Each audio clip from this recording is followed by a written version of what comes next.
And then, of course, being in Miami, it's great. The beach, the weather, that when I'm out in nature, that's where I get a lot of inspiration too, because I find that I find so much peace in nature, and then I can bring that peace into my playing and into my practice room and into the performance too.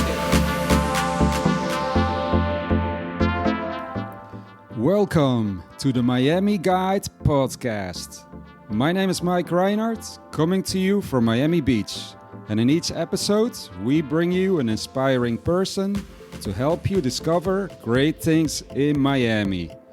Thank you for spending some time with me today. Now let the show begin.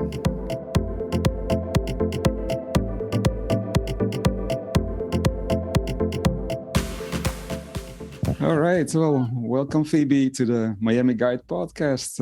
It's so nice to have you on the show and to talk to you. Thank you for having me. Yeah, thank you so much. It's great to be here.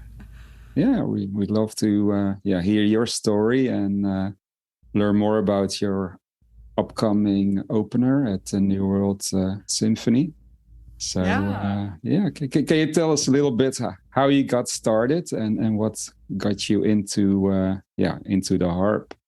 Oh yeah, so I'm from a musical family. So I was sort of always surrounded by music. My mother was an oboist, and my grandparents all played piano, and then all of my siblings all played instruments as well. And it was sort of always in my life. And I started with piano probably when I was 4 or 5, and then when I was about 8 or 9, my mum asked me if I wanted to play a different instrument, and she suggested cello, and I said no, which actually I think is the biggest regret of my life because I love the cello. Okay. But she actually, for my birthday, she gave me this CD of this Irish harp player, and she had incredible red hair and a beautiful dress, and 9-year-old me was thinking, ooh, so if I play harp, then I get the dress and nice hair. And so that's the only reason why I chose the harp, because I wanted to look pretty. And then it kind of stuck, and I started on a really small little harp. I think it had maybe 20 strings on it. It was very small, and I started on that, and then I started taking lessons, and then started really enjoying it, and realized that I was good at it as well, and then I went to university for it as well, and now here I am nearly 20 years later and still doing it, so I think it was a good pick. Yeah, indeed. That has been a long time since you're 5 years old, starting already in music. Well, your parents must have been a great inspiration. Your mom. They definitely were. Yes, mom definitely was. So it was great. And also, all of my siblings played music too. So I always had music surrounding me. And do you play any other instruments? I can play piano badly. And I used to sing, but I don't anymore. But piano, I like to play around on piano from time to time, and that's enjoyable for me. But for the most part, it's just harp. Right. Yeah. And what kept you going, and what was your biggest breakthrough as a musician? Oh gosh. Well, what kept me going? It's interesting because as anything in life, things sort of you go through dry spells in your artistic inspiration, and I definitely had moments where I was questioning whether or not it was the right path for me to be choosing. But I've always found where I find the most inspiration is actually when I am performing for people, and then after the performance, when those people come up to me afterwards, and I've the number of times that I have had people come up to me after concerts that they're just in tears, and they will share with me a personal experience that they felt from my performance. And sometimes when I play, it will spark like a childhood memory for people, and it's an incredible gift to be able to hold space for people purely by just creating sound. And it sort of enables people to be able to fully feel. And and it's a really, that I think was the main reason why I wanted to keep playing music, because I think in a world that is so divided in so many ways, like we want to be bringing humanity together and having this beautiful connection that we as human beings are capable of having. So just bringing people together is really what has kept me pushing forwards with my music. And as for a big break, it's funny. I think my career has sort of been a accumulation of small successes that have gotten me to where I am now. I did some competitions when I was younger, but I never really enjoyed it. It was just more I would just keep playing for people and with getting to New World Symphony as well. I guess that's sort of my biggest break. Okay. But I like to think of it as it's just a continuation of the journey that I'm on, and And you are right now at the New World Symphony. I am. I'm at New World Center. I'm in my harp studio here, and yes, I've got one of the harps here in the room with me. We've got New World has 2 harps. Okay. One of them was just donated by an incredible lady, Francine Lee Hand, and then I have my own harp as well. So I've got 3 harps. It's a lot of strings to tune. All right. So you are carrying your harp everywhere you go? Sometimes, yes. And then sometimes I have help. All right.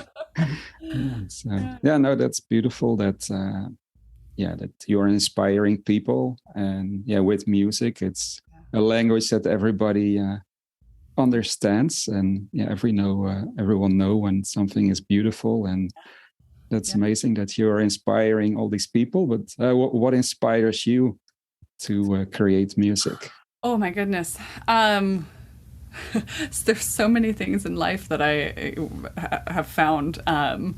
Being here at New World is amazing, actually, because I'm surrounded by people we're all around the same age, and we're all here to create. And so I'm even just before coming here, I was walking down the hallway, and you can hear people practicing in their the practice rooms, and they're working so hard and sounding so good as well. And it's so inspiring being surrounded by people who have the same goal and have the same ambition as well, and are wanting to help each other grow as well as people and as musicians. And so I think that being surrounded by incredible people really is what helps me keep going. And then, of course, being in Miami, it's great. Beautiful, right. The beach, the weather, the ocean. The ocean, yes, yeah. No, I find actually when I'm out in nature, that's where I get a lot of inspiration too, because I find that I find so much peace in nature, and then I can bring that peace into my playing and into my practice room and into the performance too. And so you're learning to harness that is a really humbling experience, actually. So Miami gives you a lot of inspiration. Oh, yes, yeah. Yeah. Well, I paddleboard as well, and so I always take my paddleboard out on Biscayne Harbor, and so I always, that's where I feel most at peace, and it's beautiful. Yeah. We have some beautiful scenery and surroundings, wildlife. Yes. And paddleboarding is really nice. So, and are you with the group that you're with? Are they really international, or where are they all from? Yeah, so I'm actually from Canada. Not originally. I was born in England, but I grew up in Canada. And we've got people from Australia, from Korea, and all over Asia, and Europe as well. So it's quite a mix of people, and it's an amazing group of players there. We're sort of at the peak of our playing right now, and it's so inspiring being around people of this high caliber. Yeah. And you studied also abroad.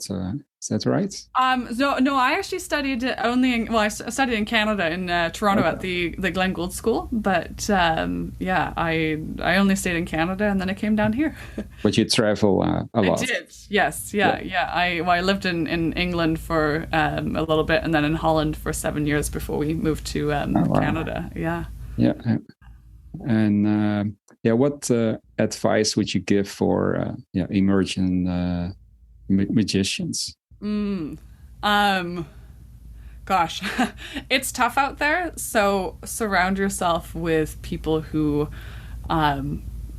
will support you, and mentors and friends. And I have found, for myself too, as an emerging artist, you could say,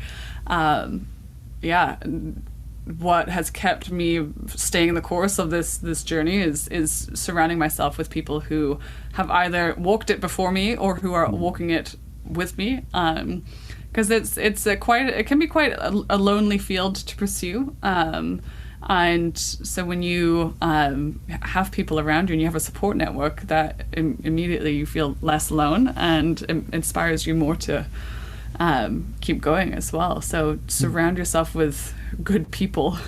Yeah, is there somebody that inspires you, or who is your biggest inspiration? Oh gosh. I would, my dear teacher, Judy Lohman, she has been my harp teacher for pretty much almost a decade now. I started undergrad with her about 10 years ago, and she's in her 80s, I think now, like late 80s, mid to late 80s, and she still plays harp, and so beautifully. And she has been such an incredible support for me in every stage of my life, and she's always been so inspiring as a player and as a person as well. And I go and visit her a couple of times a year, and I'll go and play for her, or just sometimes I'll call her up as well if I'm needing advice on stuff. And she's been like my greatest mentor in life, and she's really helped me in so many ways, and so I just want everybody else to be able to experience a mentor and have a relationship like that with somebody too. It's incredible. That's great. So we have the upcoming season soon at the new World Symphony in Miami Beach. Can you tell us something about the upcoming season? I'm so excited for that week, actually. So the concerts are October 15th and October 16th at the New World Center, and Christoph Konch is coming to conduct. I believe there's Till Eulenspiegel on the program, and then I think there's a piece that Christoph's brother wrote that's also on there. And Christoph, he actually came last year and conducted us, and we had the greatest time with him. He is such a master of his craft, but he also allows the musicians so much freedom to express themselves too. And it was one of the most enjoyable experiences I had last year was when he came and conducted us. And so for this coming season opener, I'm really looking forward to everybody being able to come and see and hear how we all sound, and under Maestro Conch's guide as well too. He's fantastic. So it's gonna be a great concert. Yeah, and it's a beautiful location as well. Oh yes, you're right on the beach. It's fantastic. Right. And the building. I mean, it's Frank Gehry. Was the architect who designed this building, and it's for people who haven't been here before. I mean, just to see the building alone, it's phenomenal. And I think sort of the inspiration was to allow the outside world to see inside, and so there's so much glass all around the building, so you can see inside, and the hall itself is also just. It's big but small. It's a very, very intimate feeling, and which I actually, as a performer, I really enjoy, because I can see everybody's faces when I'm on stage, and that makes me so happy because I get to connect with you, and vice versa, and then you can enjoy the music so much too, because you can see everybody and all the instruments, and it's a really it's an incredible building. Yeah, you can read the expressions, and Yes. that gives you even more inspiration. Yes. It's a beautiful building, and I also like the wall cast and how people are able to watch it from outside as well. Sit in the garden. So that's the definitely Wallcast is amazing. an incredible experience. And right. Yeah. Surround sound speakers too. My first time experiencing that, I was mind blown. It was really, really quite something. I mean, New World has truly state-of-the-art facilities, and it's amazing to see what they're capable of doing with the technology that they have too. It's fantastic. The New World is the future. Right. Yeah. Well, we are really looking forward to the upcoming season and to see you, in the opener. Yes. So, and what's next for you? Other than season opener, I've got a couple of auditions coming up, and other than that, I'm just enjoying the beautiful Miami weather that we finally have. No more storms, fingers crossed. Exactly. Yeah. Hopefully, we all had everything now. Everything is now behind us, and yes. We can look forward to sunshine and warm weather again. So. Yes. Well, I really look forward to your performance. Do you have any last message for our audience? Come to our season opener, and I hope you will come to many, many New World concerts and enjoy the music that we can gift to you as well. So, yeah. That sounds great. Yeah, we will share the show in our show notes and on our website. So everybody, join the show and see Phoebe perform live. Wonderful. Thank you so much. Yeah, thank you to Phoebe. It was really nice talking to you, and I wish you all the best and good luck. Thank you. It's been great being on here. All right. Thank you. Ciao. Thank you. Bye.